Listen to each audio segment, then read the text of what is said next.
దోదో మన్మడును పువ్వా కుమారుడనైన తోలా న్యాయాధిపతిగా నియమింపబడెను. న్యాయాధిపతులు 10:1. తోలా అనే పేరుకు పురుగు అనే అర్థం. తనను తాను రాజుగా హెచ్చించుకొని రక్తపాతానికైనా వెనుదీయని అబీమెలెకు తరువాత పురుగు అనే పేరున్న తోలా వచ్చాడు. సైతానుకు యేసు ప్రభువుకు ఉన్నంత తేడా వీరిద్దరికీ ఉంది. నేను సర్వోన్నతుని సింహాసనానికి పైగా నా గద్దె వేసుకుంటాను అని గర్వించిన సైతానును గమనించండి. నేను పురుగును అంటూ ముందుగానే తన మాటలు దావీదుచే కీర్తన 22:6 పలికించిన యేసు ప్రభువును చూడండి. ఈ విధంగా తనను రిక్తునిగా చేసుకున్న ఈ లక్షణాలలో తోలా యేసు ప్రభువుకు ముంగుర్తుగా ఉన్నాడు. ఇశ్రాయేలీయుల రక్షకుడు తోలా వలె అత్యంత దైన్య స్థితిని ఎన్నుకొని నిరుపేదగా జీవించి శిలువ మరణం పొందేటంతగా తనను తాను తగ్గించుకున్నాడు. ఎందుకింత దైన్యం, హైన్యం? నరులు పురుగు వంటి వారు. యోబు 24:4-5. యేసు ఆ పురుగు వంటి మనుషుల స్థానాన్ని స్వీకరించాడు గనుకనే అంత హీన స్థితిని ధరించాడు. తోలా ఆయనకు ముంగుర్తు. ఈ స్వయోపేక్ష స్వభావం ఎక్కడి నుండి వచ్చింది? పువ్వ అంటే వాక్కు లేక పలుకు అని అర్థం. దేవుని వాక్కు ఆదిలో ఉన్నాడు.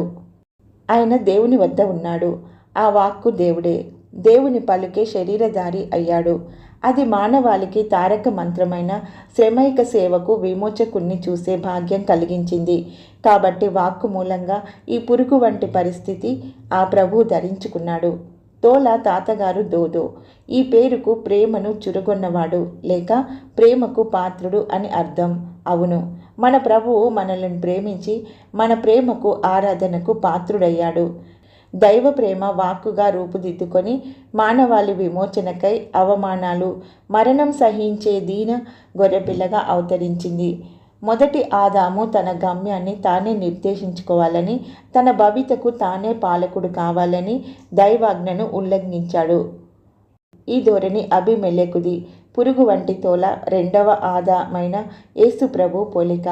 తోలా ఎఫ్రాయిములోని షామీరులో ఉన్నాడు. ఎఫ్రాయిం అంటే ఫలభరితం. షామీరు అనే పదానికి ఇర్మియా 17:2లో వజ్రమని, జకర్యా 7:12లో కురువిందం అని అనువదించారు. వజ్రం స్థిరత్వాన్ని, దృఢత్వాన్ని, ఎలాంటి పరిస్థితిలోనైనా మారని గుణాన్ని సూచిస్తున్నది. జీవితంలోనూ సమాధిలోనూ కూడా యేసు ప్రభు షామీరు గుణాన్ని ప్రదర్శించారు. మరణం ఆయనను మార్చలేకపోయింది.